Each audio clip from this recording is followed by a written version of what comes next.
আসসালামু আলাইকুম। প্রিয় দর্শক, অন্য মঞ্চের আলাপ চাইতায় আপনাদের সকলকে আমন্ত্রণ জানাই। ফেব্রুয়ারির পর একটা নির্বাচিত সরকার এলে হয়তো তাদের সঙ্গেই একটা পরামর্শ করে আওয়ামী লীগের সম্পর্কে, আওয়ামী লীগের আবার পুনঃস্থাপন সেখানে করা যায় কিনা, তাদের স্বাভাবিক কর্মকাণ্ডে ফিরতে দেওয়া যায় কিনা, সেই আলোচনাগুলোর দরজা তখন হয়তো খুলতে পারে। এখন খোলা তো সম্ভব নয়, কিন্তু একটা যোগাযোগ তো ভারত ক্রমশ রাখছে। একটা ঘটনা নানাবিধ ভাবে একটা আলাপ আলোচনা চলছে, না যে তা না। কিছু আলোচনা প্রকাশ্যে হয়, কিছু আলোচনা গোপনে হয়। এখন আমার মনে হয়, আমি শুনেছি কিছু গোপনেও, যেগুলোকে ট্র্যাক টু ফুটু বলা হয়, সেসব ধরনের কিছু কথাবার্তা আলোচনা চলছে। ফলে এখানে আওয়ামী লীগের মতো একটা বৃহত্তম দল, যাদের জন্য বাংলাদেশের সৃষ্টি, তারা যদি নির্বাচনের বাইরে থাকেন, তাহলে মানুষ কতটা ভোট দেবে? সেই যদি মানুষ ভোট না দেন, তাহলে সমাজের মধ্যে একটা অশান্তির বীজ রোপিত হয়ে থাকলোই, এবং সেটা ধীরে ধীরে মহিরু বৃক্ষ আকার ধারণ করতে পারে বা বিস্ফোরণ করতে পারে। ফলে বাংলাদেশ শান্ত বা অশান্ত, নির্বাচনটা একমাত্র সমাধান নয় তখন প্রমাণিত হবে। ফলে এটা ভারতের পক্ষ থেকে এটাই বোঝানোর চেষ্টা হচ্ছে। সেই প্রথম এক ঢাকার মার্কিন দূতাবাসে 46 জন শিবিরপন্থী লোককে চাকরি দেওয়া হলো। এখনো তার মধ্যে একজন আছেন যিনি সমস্ত জামায়াতের সঙ্গে সম্পর্কটা মেনটেন করেন। আমি নাম বলছি না, আমি নাম জানি। দ্বিতীয়ত, বাকি যারা ছিল তাদেরকে আবার আমেরিকা সরিয়েও দিয়েছে, অনেকে সরিয়ে তাদের বিভিন্ন এনজিও তে তাদের পোস্ট করেছে। আমি তাদের নাম ধাম ঠিকানা এনজিও সব জানি, ইনফ্যাক্ট আমি এটা লিখছি, বই লিখছি, তাতে প্রকাশ হতে পারে। ওই 18 থেকে কিন্তু সিদ্ধান্ত হয় যে জামায়াত ইসলামীকে রাজনৈতিক প্রক্রিয়া নিয়ে আসতে হবে, যেটা আমেরিকা তার নীতি পরিবর্তন করে 18-তে। সেই কারণে আজকে সেটা ঘুরে ফিরে, আর আপনি যদি দেখেন 18 তারপরে যে ছাত্র আন্দোলনটা হয়েছিল, কোটার যে ভারতের কূটনীতিবিদ, আমি জানি হুম হুম। গোয়েন্দা, তো আচ্ছা। গোয়েন্দারা দেখা করেছেন, জামায়াত চাইছে ভারতের সঙ্গে একটা সুসম্পর্ক তৈরি করতে, এবং তারা বলতে চাইছে যে এই জামায়াত আগের জামায়াত নয়। আমন্ত্রণ জানাচ্ছি প্রিয় দর্শক, মানচিত্রের নিয়মিত আয়োজন কথোপকথনে। আজকে আমাদের সঙ্গে যুক্ত রয়েছেন আলোচনায় দিল্লি প্রেস ক্লাবের সাবেক সভাপতি, ভারতের সিনিয়র জার্নালিস্ট, এবং যিনি বিশেষ করে বাংলাদেশ সহ দক্ষিণ এশিয়ার ভূ রাজনৈতিক প্রেক্ষাপটে নানান ধরনের তার গবেষণামূলক লেখালেখি চালিয়ে আসছেন, এই সিনিয়র সাংবাদিক গৌতম লাহিড়ী। গৌতম লাহিড়ী, আপনাকে স্বাগত জানাচ্ছি আমাদের অনুষ্ঠানে। এবং খুব স্বভাবতই ধন্যবাদ। স্বভাবতই বাংলাদেশ এবং ভারতের মধ্যকার যে সম্পর্ক এই মুহূর্তে অবস্থান করছে, তার পরিপ্রেক্ষিতে আপনাদের সেনাপ্রধান অর্থাৎ ভারত সেনাবাহিনীর প্রধান উপেন্দ্র দ্বিবেদী বেশ কিছু মন্তব্য করেছেন আপনাদের সেনাবাহিনীর যে বার্ষিক সম্মেলনে। সেই সম্মেলনে একজন সাংবাদিকের প্রশ্নের প্রেক্ষিতে তিনি কিছু উত্তর দিয়েছেন। সেই জায়গা থেকে যদি আমি প্রশ্ন করি যে তার কাছে যে প্রশ্নটা ছিল, ভারত এবং বাংলাদেশ এবং পাকিস্তানের মধ্যে যে সম্পর্ক এই মুহূর্তে অবস্থান করছে, তাতে সেটি ভারতের জন্য হুমকি কিনা, তিনি তার উত্তরে বলেছেন যে প্রথমত বাংলাদেশের ক্ষমতায় কি ধরনের সরকার রয়েছে তা আমাদের জন্য বোঝা গুরুত্বপূর্ণ। যদি এটি একটি অন্তর্বর্তী সরকার হয়, তাহলে দেখতে হবে তারা যে পদক্ষেপগুলো নিচ্ছে সেগুলো আগামী 4 থেকে 5 বছরের জন্য, নাকি আগামী 4 থেকে 5 মাসের জন্য। এই মন্তব্যটির মাধ্যমে আমরা আসলে কি ধরে নিতে পারি, অথবা আপনি আপনার ব্যাখ্যায় কি বলবেন যে 4-5 বছর অথবা 4-5 মাসের জন্য কি পদক্ষেপ নিতে যাচ্ছে, তারা কি বোঝাতে চেয়েছেন তিনি? ধন্যবাদ। প্রথম যেটা আমার যেটা মনে হয়েছে, সেটা ভারতেও, মানে যেটা ভারতের যেগুলো যাদের বলেন যে ভারতীয় প্রতিষ্ঠানগুলো, সরকারি প্রতিষ্ঠান, সেনাবাহিনী তার মধ্যে অন্যতম, তাদের আসলে আজকে আর্মি ডে, সেই উপলক্ষে ওই প্রেস কনফারেন্সটা ছিল। সেটা বাংলাদেশ ছাড়াও সেইখানে কিন্তু পাকিস্তান, চীন ইত্যাদি প্রশ্ন এসেছিল আর কি। এই তিন প্রতিবেশী ভারতের কাছে একটা উদ্বেগের, এটা কিন্তু সামগ্রিকভাবে একটা বার্তা ছিল। তার মধ্যে বাংলাদেশ বিশেষ করে যেটা তিনি বলতে চেয়েছেন, যে তার ধারণা যে 4-5 মাস এই কারণেই যে একটি অন্তর্বর্তীকালীন সরকার বর্তমানে রয়েছে, যে সরকারটির মেয়াদ, নির্বাচন যখন, সাধারণ নির্বাচন অনুষ্ঠিত হয়ে যাবে, তখন নির্বাচিত সরকার প্রতিষ্ঠিত হবে, তখন সেই সরকার স্থায়ী কোনো সিদ্ধান্ত নেবেন। এবং এখনকার সরকার যে সিদ্ধান্ত কিছু নিয়ে থাকেন, সেটা কিন্তু আমরা যেটা বিশেষ করে পাকিস্তানের সঙ্গে যে বিমান কেনা, যেটা J-17, যে বিমান হুম কেনার হুম। কথা নিয়ে আলোচনা চলছে আর কি, সেটা বাংলাদেশ বিমান বাহিনী নিঃসন্দেহে হয়তো তারা, তাদের যে থ্রেট পারসেপশন সেই অনুসারে তারা দেখছে তাদের বিমান বাহিনীকে কিভাবে আরো মজবুত করা যায়। সেক্ষেত্রে কোথা থেকে তাদের এই ধরনের বিমান, পাকিস্তান বোঝাবার চেষ্টা করেছে তাদেরকে যে J-17, সম্প্রতি যে ভারত পাকিস্তানের মধ্যে যুদ্ধ হয়েছে, তাতে J-17 বেশ উপযোগী ভূমিকা পালন করেছে, ফলে এটা বাংলাদেশ চাইলে এটা নিতে পারে। এবং পাকিস্তানের পক্ষ থেকেই কিন্তু ঘোষণা করা হয়েছে যে বাংলাদেশ আগ্রহী। আমি এখনো হুম বাংলাদেশ সরকার বা বাংলাদেশ বায়ুসেনা তাদের পক্ষ থেকে কিন্তু কোনো মানে মন্তব্য, সরকারি মন্তব্য দেখিনি। ফলে এটা ধরে নিচ্ছি যে পাকিস্তান তার, সোজা কথা, তার যে, তার কাছে যে সামগ্রী আছে সেটা সে বিক্রি করতে চায় বাংলাদেশের কাছে। দ্বিতীয়ত, এই সেনাপ্রধান এটাও কিন্তু বলেছিলেন যে আমাদের শুধু কেবলমাত্র আমি নয়, আমাদের 3টি বিভাগের প্রধানরাই তার কাউন্টার পার্টির সঙ্গে যোগাযোগ রেখে চলেন। হুম হুম মানে হুম। ভারতের বায়ুসেনা প্রধান, তিনি বাংলাদেশের বায়ুসেনা প্রধানের সঙ্গে যোগাযোগ রাখেন। ফলে সেই যোগাযোগ রাখার মধ্যে এই বিষয়গুলো তাদের মধ্যে আলাপ আলোচনা হয়েছে, হওয়ার পর তাদের ধারণা হয়েছে যে এখনো কোনো চূড়ান্ত সিদ্ধান্ত বাংলাদেশ নেয়নি। ফলে হুম হুম। বাংলাদেশ যখন সিদ্ধান্ত নেবে, তখন সেই অনুসারে ভারত তার নীতি তৈরি করবে।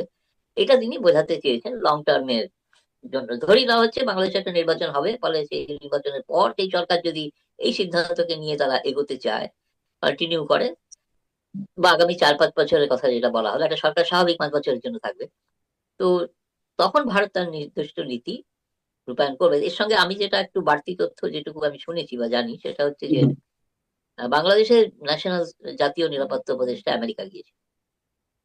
সেখানে আমি শুনেছি আমেরিকার প্রশাসন থেকে জে-17 নিয়ে আপত্তি করা হয়েছে। জে-17 চীনা বিমান, যেটা আমেরিকা পছন্দ করবে না যে চীনাদের উপস্থিতি বা চীনারা বাণিজ্যিক ভাবে লাভবান হোক, সেটা ট্রাম্প প্রশাসন চাইবেন। আপনি জানেন যে ট্রাম্প ব্যক্তিগতভাবে অন্তত বাণিজ্য ছাড়া তার মাথায় অন্য কিছু নেই। বাণিজ্যের জন্য তিনি যুদ্ধ করতে পর্যন্ত প্রস্তুত, দেশ দখল করতে প্রস্তুত। ফলে তিনি কোনোভাবেই চীনের অস্ত্র এখানে বিক্রি করবে আর বাংলাদেশ কিনবে আর সেটা তিনি দূর থেকে বসে মেনে নেবেন আর মনে হয় না। ফলে সেটা একটা বিষয়, ফলে দেখতে হবে যে খলিলুর রহমান ফিরে আসার পর তিনি এই বিষয়ে কোনো মন্তব্য করেন কিনা বা বাংলাদেশ সরকারের থেকে কিছু বলা হয় কিনা, সেটা দেখলে পরে চিত্রটা আরো পরিষ্কার হতে পারে। আহ, অনেকে ব্যাখ্যা করার চেষ্টা করছেন যে এই যে 4-5 মাস অথবা 4-5 বছরের যে দুটি টাইম ফ্রেমের কথা তিনি উল্লেখ করেছেন, আহ, এর সঙ্গে আগামীতে যে সরকার গঠিত হতে যাচ্ছে যদি নির্বাচনটি হয় 12 ফেব্রুয়ারি আমাদের দেশে, সেই নির্বাচনের মধ্যে যে গঠিত সরকার আহ হয়তো ক্ষণস্থায়ী হতে পারে, স্বল্পস্থায়ী হতে পারে। সেই শর্ট টার্মের জায়গা থেকে ভারতের অন্য কোনো চিন্তা ভাবনা থাকতে পারে, অথবা ভারত চাইছে কিনা কোনো মধ্যবর্তী নির্বাচন, এই নির্বাচনের মধ্য দিয়ে যে সরকারই আসুক না কেন, এমন কোনো ধারণা করা কি ঠিক হবে?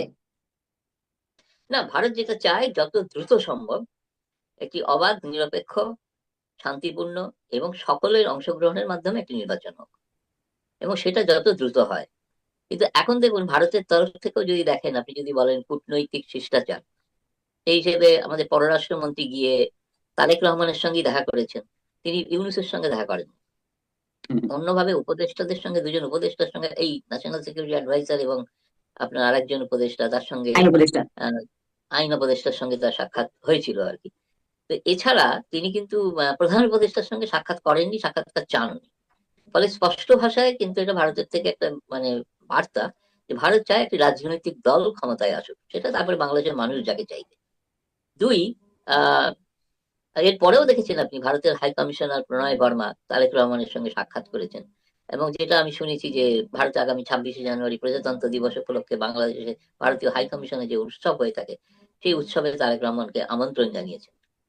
আমি এখনো দেখিনি যে প্রণয় বর্মা বা হাই কমিশনার জামায়াতের সঙ্গে দেখা করছেন, কিংবা উপদেষ্টাদের কারোর সঙ্গে দেখা করেছেন কি করেননি এখন আমি জানি না। সেটা হয়তো আনুষ্ঠানিক নিমন্ত্রণ হয়তো করতেও পারেন, কিন্তু তারেক রহমানের কাছে বিএনপি চেয়ারম্যান হওয়ার পর তার সঙ্গে গিয়ে দেখা করা, এটা ভারতের দিক থেকে একটা নিশ্চিতভাবে একটা রাজনৈতিক বার্তা। আপনি যদি বলেন তো নিশ্চিত রাজনৈতিক বার্তা আছে।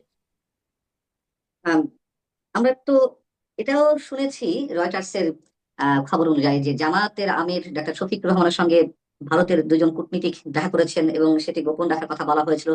আহ সেই কূটনৈতিক দুইজন গোপন রাখতে বলুক, অথবা জামাতের আমির গোপন রাখুন, যেভাবে হোক বিষয়টা গোপন থেকেছিল। এই যে গোপনে বৈঠক জামাতের আমিরের সঙ্গে ভারতের বিশেষ কোনো প্রতিনিধির, এটি কি মনে করে? দেখুন, এটা তো জামায়াতের পক্ষ থেকে দেখবেন, জামায়াতের আমির যখন সময়টা দেখবেন কখন তিনি এটা বলছেন, তিনি রয়টার্সকে ডেকে বলছেন, অবশ্যই একটা ক্রেডিবল সংবাদ সংস্থা, তাকে ডেকে এবং তাকে যিনি সাক্ষাৎকার দিচ্ছেন, দিয়ে এই কথাটা বলতে চাইছেন যখন মনে হচ্ছে যে ভারতের সঙ্গে বিএনপির একটা কোনো রাজনৈতিক যোগসূত্র তৈরি হচ্ছে। ফলে তিনি বোঝাতে চাইছেন বা বাংলাদেশের সমস্ত মানুষের কাছে একটা বার্তাও দিতে চাইছেন যে ভারতের সঙ্গে আমার যোগাযোগ আছে, মানে শুধু একা বিএনপি নয়, মানে আমিও আছি আর কি, মানে আমার সঙ্গেও যোগাযোগ আছে বা আমাদের সঙ্গেও যোগাযোগ আছে। যে কূটনীতিবিদের কথা বলা হচ্ছে, আমার মনে হয় না খুব বড় ধরনের কোনো কূটনীতিবিদ দেখা করেছে তার সঙ্গে। তিনি যখন অসুস্থ ছিলেন, শারীরিক কুশলতা জানার জন্য হয়তো অধস্তন দুজন কূটনীতিবিদ যারা মিশনে হয়তো আছেন, আমি জানি না, যারা ভারতের এখন রয় মানে গোয়েন্দা সংস্থারও লোক থাকেন মিশনে, তা সেই গোয়েন্দা সংস্থার লোকের সঙ্গে দেখা করেছেন কিনা আমি জানি না। তবে এখন কে তার নাম মানে জানা যায়নি। তার উচিত ছিল যে তিনি যখন এই কথাটুকু বলে দিলেন, মানে আর গোপন কি থাকলো, গোপন তো কিছু থাকলো না, তিনি বলাতেই সবাই জানতে পারলো যে ভারতের দুইজন গোয়েন্দাও দেখা করেছেন, গোয়েন্দা নয় সরি কূটনীতিবিদ, আমি জানি গোয়েন্দা, তো আচ্ছা। গোয়েন্দারা দেখা করেছেন। তো তারা গিয়ে দেখা করে তার শারীরিক কুশল খবর নিয়েছে, সত্যি তিনি কতটা সিরিয়াস ইত্যাদি। এখন আমার মনে হয় তার আরো স্পষ্ট করে তারই বলে দেওয়া উচিত, কারণ ভারতের থেকে তো কোনো ঘোষণা করা হচ্ছে না, ভারত থেকে সরকারি ভাবে কেউ স্বীকার করছেন না যে কেউ দেখা, কূটনীতিবিদকে দেখা করতে বলা হয়েছিল বা দেখা হয়েছিল। এখন ওখানে যারা অনেকে পোস্টেড আছেন তারা নানা কারণে একটা রিচ আউট করেন, বিভিন্ন সমাজের বিভিন্ন মানুষের সঙ্গে দেখা করেন, যেটা তাদের কাজ আর কি, যেটা তাদের দায়িত্ব, সরকারি দায়িত্ব সেটা। আর সরকারকে না জানিয়ে তারা কিছু করবেন না। ফলে বেশ বেশ আর অন্য সরকারকে না জানিয়ে কিছু করলে তো তাদের পক্ষে ওখানে সরকারি চাকরি করাই মুশকিল। আমার মনে হয় তিনি ওই সময়টাতে একটা বার্তা দিতে চেয়েছিলেন যে, এবং এটাই ঘটনা যে জামায়াত চাইছে ভারতের সঙ্গে একটা সুসম্পর্ক তৈরি করতে, এবং তারা বলতে চাইছে যে এই জামায়াত আগের জামায়াত নয়, এই জামায়াত এখন দাড়ি বাধ্যতামূলক নয়, এই জামাতের পোশাক আশাকে নিয়ে সেই ধরনের আর কোনো বাধ্যবাধকতা থাকবে না, যদি দুর্ভাগ্যজনক ভাবে তাদের নমিনেশনের মনোনয়নের তালিকায় কোনো নারী প্রার্থী নেই। এটা তো ঘটনা। ফলে তাদের যে একটা নারী, এবং যে কারণে এনসিপি থেকে যারা নারী আন্দোলনকারীরা ছিলেন তারা একে একে পদত্যাগ করলেন, এবং তারা কেউ আর এনসিপি তে থাকলেন না, এই কারণেই যে জামায়াতের সঙ্গে রিলেশনটা মেনে নিচ্ছে না আর কি। মানে আমার মনে হচ্ছে এইটুকুই আর কি, তার বেশি কিছু এদের মধ্যে, কারণ ভারতের তরফ থেকে জামায়াত সম্পর্কে কোনো সদর্থক মনোভাব কিছু এখনো দেখানো হয়নি বা দেখানো হচ্ছে না। ভারত চায় রাজনৈতিক ভাবে রাজনৈতিক দলই, আওয়ামী লীগ অথবা বিএনপি অথবা অন্য রাজনৈতিক দলের সমষ্টি, তারাই ক্ষমতায় আসুন, ক্ষমতায় থাকুন, তাদের সঙ্গেই ডিল করাটা সুবিধা। সেটা তো স্বাভাবিক, কিন্তু দিন যত ঘনিয়ে আসছে বাংলাদেশের যে নির্বাচন হওয়ার সম্ভাবনা রয়েছে সেটি নিয়ে নানান ধরনের গুঞ্জন, গুজবও হতে পারে, নানান ধরনের কথাবার্তা শোনা যাচ্ছে। সেই জায়গা থেকে এখন অনেকেই এই আশঙ্কায় আছেন যে যেভাবে হোক জামাত নেতৃত্বাধীন জোট অথবা জামাত ইসলামী বাংলাদেশের পাওয়ারে আসছে, যদি এই ধরনের কোনো ঘটনা ঘটে সেক্ষেত্রে আপনি যদি বললেন তার মধ্যে দিয়ে আমরা অনেক কিছু ধরে নিতে পারি, তারপরেও যদি একটু ছোট করে বিশ্লেষণ করতেন যে ভারতের ভূমিকাটা কি হবে বা কি হতে পারে, অথবা ভারত ধরে নিয়েছে কিনা যে বিএনপি ক্ষমতায় আসছে, তারেক রহমান প্রধানমন্ত্রী হচ্ছে, কোনটা আসলে?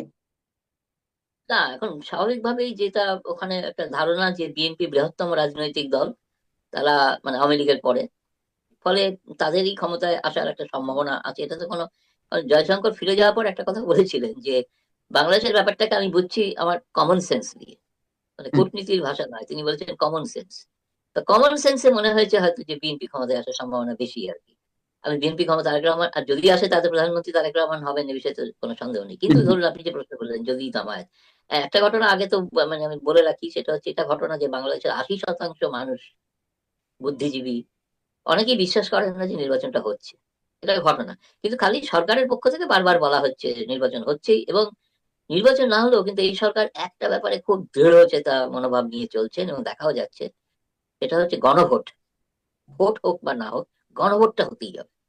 তো গণভোটের জন্য তার যেভাবে রাজনৈতিক দলের মতো ক্যাম্পেইন শুরু হয়েছে, এমনকি যেভাবে বাংলাদেশে গানের মাধ্যমে বহু আন্দোলন তৈরি হয়েছে, বহু আন্দোলন গানে পপুলার করা হয়েছে বহু গানকে, সেই রকম ভাবে গণভোটের পক্ষে দেখুন এখন একটা গণভোটের পক্ষে গান প্রচার চলছে আর কি। ফলে ইউনিট সরকারের উপদেষ্টারা গণভোটের পক্ষে রাজনৈতিক দলের মতো প্রচারে নেমেছে। এটা আমি দেখলাম একটা সম্পাদকীয়তে, সে নিয়ে বেশ সন্দেহ প্রকাশ করা হয়েছে আজকে, এভাবে এটা পারেন কিনা। কিন্তু ঘটনা হচ্ছে, ফলে একটা জটিলতা আছে, জটিলতা নিয়ে সংশয় আছে, এটা ঘটনা। এরপরেও আমি বলবো যদি হয়, আপনি বললেন যদি জামায়াত ক্ষমতায় আসে, আফগানিস্তান